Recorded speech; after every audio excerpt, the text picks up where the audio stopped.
வணக்கம். இன்று நிலைமின்னியலில் 3வது வகுப்பு நாம் பார்க்கிறோம். இன்று நாம முக்கியமா பார்க்க போறது கூலும் விதி மற்றும் கூலும் விதியினுடைய முக்கியமான பண்புகள் அல்லது அதனுடைய இயல்புகளை பார்க்கிறோம். சென்ற வகுப்புல மின் துகள் அப்படின்னு ஒரு வார்த்தை திரும்ப திரும்ப உங்களுக்கு பயன்படுத்தினோம். மின் தன்மை பெற்ற துகள், மின்னூட்டம் பெற்ற துகள், அது ரொம்ப சிறியதாக இருந்தால் அதை புள்ளி அளவு உடையது அப்படின்னு சொல்லலாம். இந்த புள்ளிங்கிற வார்த்தையை பத்தி நிறைய பேசலாம். புள்ளினா ரொம்ப சிறிதா இருக்கணும், ஒப்பீட்டளவு. அதை நம்ம பின்னாடி விளக்கமா பார்ப்போம். இப்போதைக்கு புள்ளினா மிகச்சிறியது, ஒப்பீட்டளவில் மிகச்சிறியது. அப்படி 2 புள்ளி மின் துகள்களை எடுத்துக்கிறோம். அந்த 2 புள்ளி மின் துகள்களுக்கு இடையே ஒரு விசை செயல்படுது. சென்ற வகுப்பிலே பார்த்தோம். ஓரினமாக இருந்தால், வேறினமாக இருந்தால், ஓரினமாக இருந்தால் விரட்டு விசை செயல்படும், வேறினமாக இருந்தால் ஈர்ப்பு விசை செயல்படும். நான் இங்க ரெண்டுமே ஓரினம் போட்டிருக்கேன். ஒரு துகளுடைய மின்னூட்டம் Q1, மற்றொன்றின் மின்னூட்டம் Q2. இந்த இரண்டுக்கும் இடைப்பட்ட தொலைவு R. இது காற்றிலோ அல்லது வெற்றிடத்திலோ அமைந்துள்ளது. அப்ப Q1 Q2 மீது ஒரு விசையை செலுத்தும், அதே போல Q2 Q1 மீது ஒரு விசையை செலுத்தும். மெதுவா உங்களுக்கு 11ஆம் வகுப்பு பாடம் ஞாபகம் வரும்னு நினைக்கிறேன். இந்த பிரபஞ்சத்தில் உள்ள ஒவ்வொரு துகளும் மற்றொரு துகளின் மீது விசை செலுத்தும். அளவில் சமம், ஆனால் திசை எதிரெதிர் திசை. மீண்டும் 11ஆம் வகுப்பு நியூட்டனுடைய 3ஆம் விதி நினைவுக்கு வரணும். அப்ப Q2வின் உணரக்கூடிய விசை யார்னால? Q1னால். F21 vector. கூலும் விதி என்ன சொல்றது? F21 vector is equal to K மின்னூட்டங்களின் பெருக்கு தொகை தொலைவினுடைய இருமடி. இந்த பக்கம் வெக்டார் போட்டிருக்கேன், அந்த பக்கம் வெக்டார் வரணும். அந்த வெக்டார் அலகு வெக்டார் R12 கேப். அப்ப இதோட திசை என்ன? 1லிருந்து 2 நோக்கி அலகு வெக்டார். இது கூலோம்பினுடைய விதி. இதுல இந்த கேனு போட்டிருக்கிறது ஒரு மாறிலி. அந்த மாறிலிக்கு பேரு தகவு மாறிலி. அதனுடைய மதிப்பெல்லாம் நம்ம அடுத்த பகுதியில பார்ப்போம். அப்ப கூலும் விதி என்ன சொல்லுது? காற்றிலோ அல்லது வெற்றிடத்திலோ 2 புள்ளி மின் துகள்கள் Q1 Q2 R தொலைவு பிரிந்துள்ளன. புள்ளி மின்துகள் Q2 மீது Q1 செலுத்தக்கூடிய விசை F21 vector is equal to K Q1 Q2 R12 cap by R square. K என்பது தகவு மாறிலி, R12 cap என்பது அலகு வெக்டார், திசையை குறிக்கிறது. Q1 லிருந்து Q2 அம்பு குறிக்கிறது. இதை கொண்டு நாம இந்த கூலும் விதியினுடைய சில இயல்புகளை கூறப்போறோம்.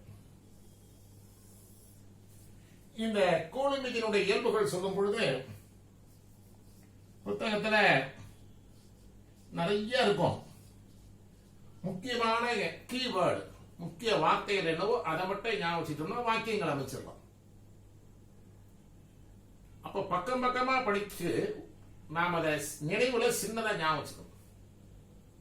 அந்த சிறு குறிப்பு ஞாபகம் வந்துச்சுன்னா வாக்கிய அமைப்பு வந்துடும் ஈஸியா. இப்ப நான் முதல்ல சொல்ல போறதே 1. மொத்தம் 8 பாயிண்ட் பார்க்க போறோம். 8 பாயிண்ட் உங்களுக்கு ஈஸியா இருக்கும். முதல்ல ஈஸியா இருக்கும் அப்படின்னு நம்பணும். ஆரம்பிக்கும் போதே கடினமா இருக்குன்னு மனசுல எண்ணங்களை பூத்திக்க கூடாது. பாசிட்டிவா எண்ணங்களை வளர்த்துக்கணும்.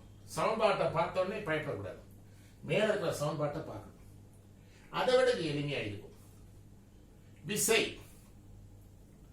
மின்னூட்டங்கள் Q1 Q2 மின்னூட்டங்கள் R தொலைவு. அப்ப இந்த நிலைமின் விசை எப்படின்னு போட்டா பொதுவான பேர் விசை, இந்த இடத்துல நிலைமின் விசை.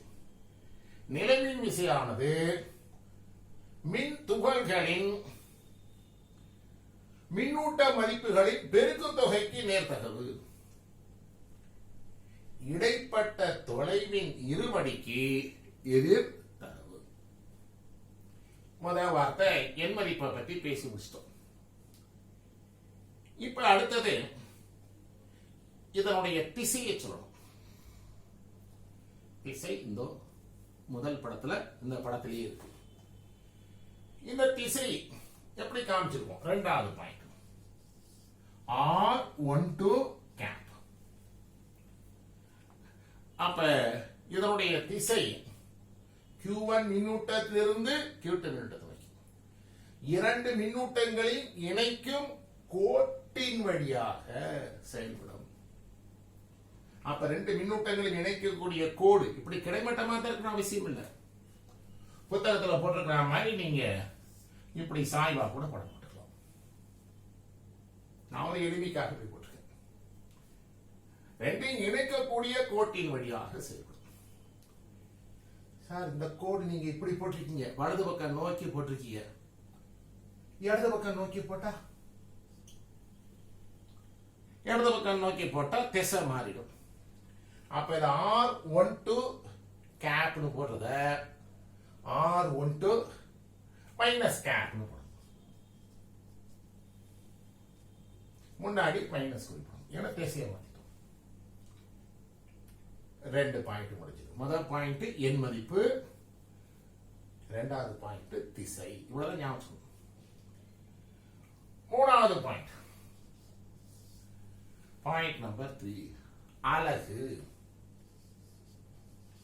என்னெல்லாம் பயன்படுத்தினோமோ அதுக்கெல்லாம் அலகு சொல்லணும்.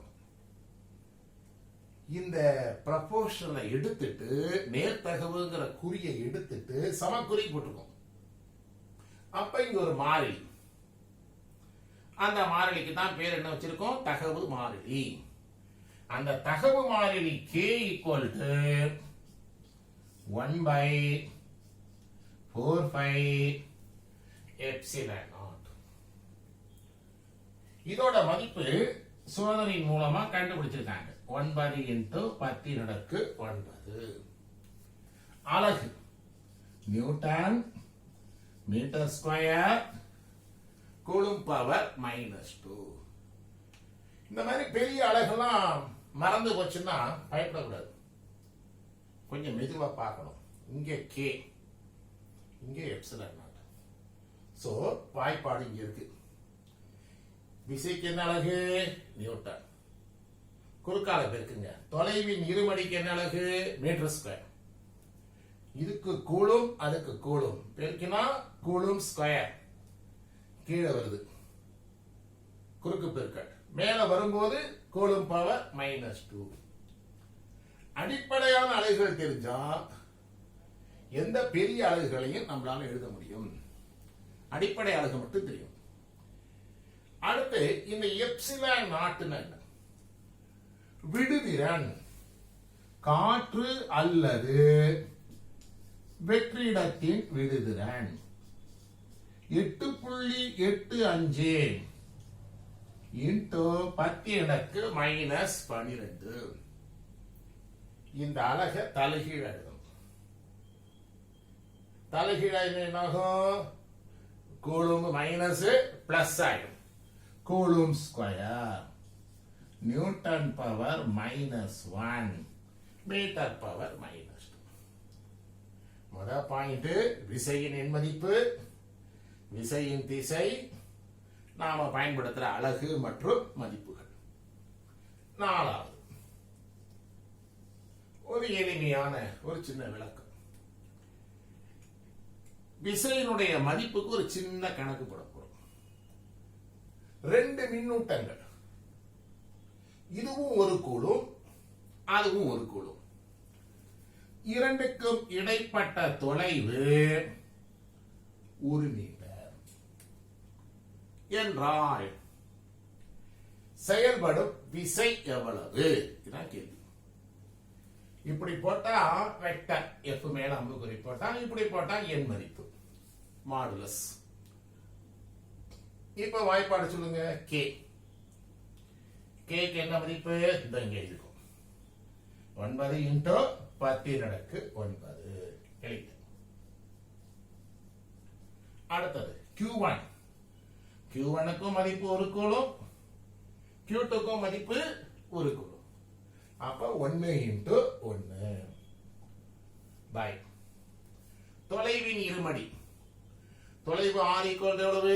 1 metre. 1 into 1 is equal to 9 into 10⁻9 newton. மிகப்பெரிய விசை, மிகப்பெரிய விசை. இது மில்லியன் கணக்குல வருது. 1 மில்லியன் டன். ஒரு டன்னா தெரியும் 1000 கிலோகிராம் சொல்லுவோம். இது 1 மில்லியன் டன். மில்லியன்னா 10⁻6, டன்னுக்கு ஒரு 10⁻3, 10⁻9. ஆனா நடைமுறையில நாம ஒரு கூலும்லாம் பயன்படுத்துறது இல்லை. அது மிகப்பெரிய அளவு. அப்ப நடைமுறையில என்ன பயன்படுத்துறோம்? நடைமுறையில பயன்படுத்துறது மைக்ரோ கூலும், நானோ கூலும். மைக்ரோனா எவ்வளவு சார்? 10⁻⁻6 கூலும்.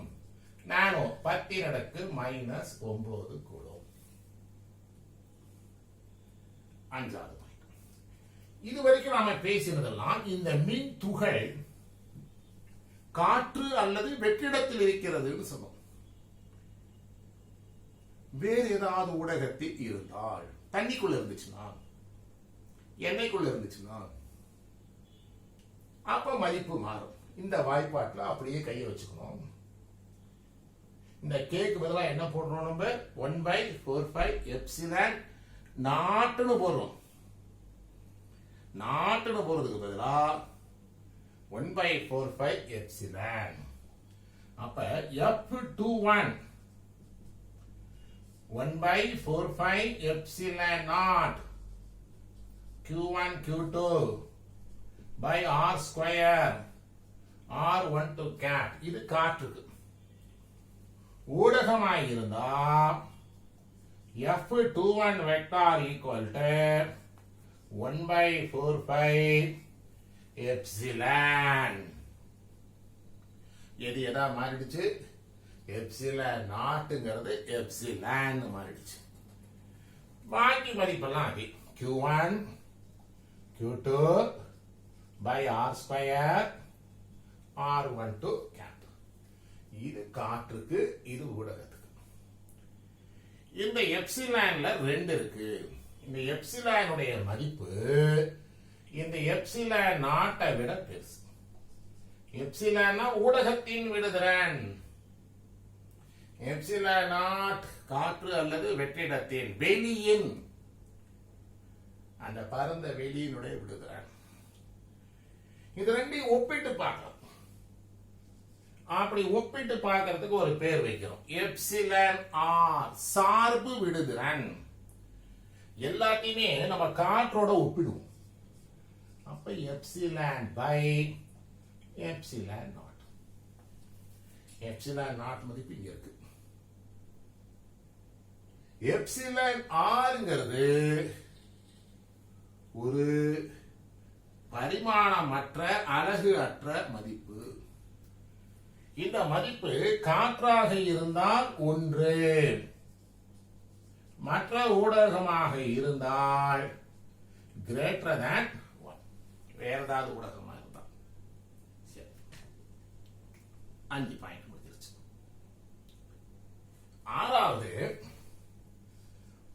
11ஆம் கிளாஸுக்கு லேசா போறோம். 11ஆம் கிளாஸ்ல என்ன இருக்கு?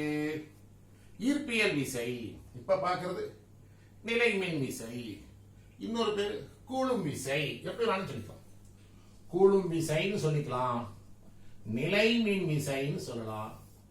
இதுக்கும் ஈர்ப்பியல் விசைக்கும் என்ன தொடர்பு? ரெண்டுக்கும் ஒரே ஒரு ஒற்றுமை. என்ன ஒற்றுமை? F inversely proportional to r square. விசையானது தொலைவின் இருமடிக்கு எதிர்த்தகவு. ரெண்டு மின்னூட்டம் இருந்தாலும் தொலைவின் இருமடிக்கு எதிர்த்தகவு. ரெண்டு துகள் இருந்தாலும் தொலைவின் இருமடிக்கு எதிர்த்தகவு. அப்ப மின் துகளா இருந்தாலும் சரி, வெறும் துகளா இருந்தாலும் சரி, தொலைவின் இருமடிக்கு எதிர்த்தகவு. வேறுபாடு 5 வேறுபாடு. 5 வார்த்தைகள் ஞாபகம் இருந்தா போதும், பெருசால எழுத வேண்டாம். எழுதும்போது எக்ஸாம் எழுதும்போது வாக்கியங்கள் அமைச்சுக்கலாம். படிக்கும் போது சொல்லி படிக்கணும். 1, இந்த விசையானது துகள்களின் மின்னூட்டங்களின் பெருக்கு தொகைக்கு பெருக்கலுக்கு நேர்த்தகவில் இருக்கும். அங்க சொல்றப்ப துகள்களின் நிறைக்கு நேர்த்தகவில் இருக்கும். இங்கே மின் துகளின் மின்னூட்டம், அங்க துகளின் நிறைகள். இரண்டாவது, கூடும் விசை என்பது கவர்ச்சி விசையாகவோ கவரக்கூடிய விசையாகவோ அல்லது விளக்கக்கூடிய விசையாகவோ இருக்கும். ஆனால் ஈர்ப்பியல் விசை என்பது எப்பொழுதுமே என்ன விசை? கவரும் விசை. இது தெரியும் நமக்கு. ஓரினமா இருந்தா விளக்கு விசை, வேறினமா இருந்தா கவர்ச்சி விசை. அங்க அப்படி இல்லை. நிறைய பொறுத்த வரைக்கும் எல்லாமே கவரும் விசை தான். மூன்றாவது மாறிலி. இப்பதான் போர்டுல எழுதினோம். என்ன மாறிலி? கேக்கு. K = 9 × 10⁻⁹. அழகு தெரியும். Newton metre square coulomb power -2. அதுல வரும்போது கேபிட்டல் ஜின்னு 6.67 × 10⁻⁻11. அதுக்கு அழகு சார், இதே நியூட்டன், இதே மீட்டர் ஸ்கொயர், ஆனா கேஜி பவர் -2. இதுல வர்றப்ப newton, metre square, coulomb power -2 முடிய போகுது. நாலாவது, ரெண்டு மின்துகளுக்குள்ள ஊடகத்தை பொறுத்து விசை மாறும். மின்துகள் எந்த ஊடகத்துல இருக்கு? காற்றுல இருக்கா, தண்ணீர்ல இருக்கா? மின்துகள் எதுல இருக்குங்கிறத பொறுத்து விசை மாறும். ஆனால் இது எதை பொறுத்தது அல்ல. ஈர்ப்பின் விசை என்பது நிறை எந்த ஊடகத்தில் இருக்கு என்பதை பொறுத்தது அல்ல. 5, மின்துகள் நிறை. கடைசி வேறுபாடு, நிறை ஓய்வாக இருந்தாலும் இயக்கத்தில் இருந்தாலும் விசை மாறாது. அப்ப இயக்கத்தில் இருந்தாலும் சரி, ஓய்வா இருந்தாலும் சரி, ஈர்ப்பியல் விசைங்கிறது மாறாது. ஆனால் கூலும் விசைகள் கூடுதலாக லாரன்ஸ் விசை தோன்றும். கூடுதலாக யாரோட? கூலும் விசையுடன் கூடுதலாக இன்னொரு விசை, லாரன்ஸ் விசை தோன்றும். 5 வேறுபாடுகள், ஒரே ஒரு ஒற்றுமை. இது தனியா நமக்கு 3 மதிப்பெண்களும் ஒரு பக்கம் வந்துடும். நம்ம நினைவுல வச்சுக்கிறது சின்ன சின்ன குறிப்பா ஞாபகம். ஒற்றுமையில தொலைவுன்னு ஞாபகம். அப்புறம் வேற்றுமைகள்ல 5 பெருக்கல் பலன். இரண்டாவது கவருதல் விளக்குதல். மூன்றாவது மாறிலி. நான்காவது ஊடகம். 5வது விசை. இதுல ஓய்வா இருக்கும் போது கூலும் விசை மட்டும். மின்துகள் இயங்க ஆரம்பிச்சதுன்னா கூலும் விசையும் உண்டு, லாரன்ஸ் விசையும் உண்டு. ஆனா அங்க நிறைய பொறுத்த வரைக்கும் ஈர்ப்பியல் விசை மட்டுமே, வேற விஷயத்துக்கும் கிடையாது. ஓய்வா இருந்தாலும் சரி, இயக்கத்தில் இருந்தாலும் சரி. இந்த 2 பாயிண்ட். இது நியூட்டனுடைய விதிக்கு உட்பட்டது. Q1 Q2 மேல எவ்வளவு விசை கொடுக்குதோ அதே விசையை Q2 என்ன செய்யும், Q1 மேல கொடுக்கும். அப்ப படத்தை லேசா கூடுதலாக்குறேன் பாருங்க. இந்த பக்கம் is equal to F12 vector. அப்ப எப்படி எழுதுவீங்க? இன்னைக்கு தான் 11ஆம் கிளாஸ் படிச்சிருக்கீங்களே, சொல்லுவாப்போம். F12 வெக்டாரும் F21 வெக்டாரும் சமம், என் மதிப்புல சமம். ஆனால் திசை என்ன திசை? எதிர் திசை. அவ்வளவுதான், முடிஞ்சு வச்சு. இந்த ஒண்ணு பாக்கி. இது வரைக்கும் நாம பேசினதெல்லாம் மின் துகளுக்கு பேசினோம்னே, அது எல்லாம் யாருக்கு பொருந்தும்னா புள்ளி மின்துகளுக்கு பொருந்தும். புள்ளி மின்துகள்னா நம்ம உடனே ரொம்ப சின்னதா இருக்கணும் துகள் அப்படின்னு நினைச்சுக்க கூடாது. துகள் பெருசா இருக்கலாம், ஆனால் அவைகளுக்கு இடைப்பட்ட தொலைவு அதை விட பெருசா இருக்கணும். ஒரு பொருள் நம்ம புள்ளின்னு சொன்னா அது எப்பொழுதுமே புள்ளியா இருக்கணும் அவசியம் இல்லை. தொலைவு அதிகமானா இந்த பொருள் நமக்கு புள்ளியாக தோன்றும். மலைக்கோட்டை மேலேருந்து கீழே போற பஸ்ஸை பார்த்தோம்னா பஸ் எப்படி இருக்கும்? ஒரு புள்ளியாக தோன்றும். உண்மையான பஸ் பெருசு, ஆனா தொலைவோட ஒப்பிடும் பொழுது அது புள்ளியாக தோன்றுகிறது. அது மாதிரி மின்னூட்டங்கள் புள்ளி மின்துகள்ங்கிறது ஒரு கருத்தாக்கம், ஒரு அசம்ஷன். அது அப்படிதான் இருக்கணும் அவசியம் இல்லை என்று கூடும் ஒரு முறுக்கு தராசு சோதனை வச்சு செய்யறப்ப கோளம் பெருசா இருக்கு, ஆனா கோளத்துக்கு இடையே உள்ள தொலைவு அதை விட பெரிதாக உள்ளது. அப்ப நாம் இதுவரைக்கும் பார்த்தது கூலும் விதி, அதனுடைய இயல்புகள் மொத்தம் 8 பாயிண்ட். இதை நம்ம நல்லா மனசுல நல்லா வாங்கிட்டு புரிஞ்சு படிச்சோம்னா அடுத்த வகுப்புல வரக்கூடிய கணக்கீடுகள் நமக்கு மிக எளிமையாக இருக்கும். படிப்புடைய நோக்கம் அடிப்படையான விதிகளை புரிஞ்சுக்கணும். பேசிக் கான்செப்ட், அடிப்படையான உள்ள விஷயங்களை புரிஞ்சுக்கிட்டு அதை அப்ளை பண்ணணும். அப்ளை பண்றது நம்ம அடுத்த என்ன செய்ய போறோம்? கணக்கீடுகள் பார்க்க போறோம். அதை அடுத்த வகுப்புல பார்ப்போம்.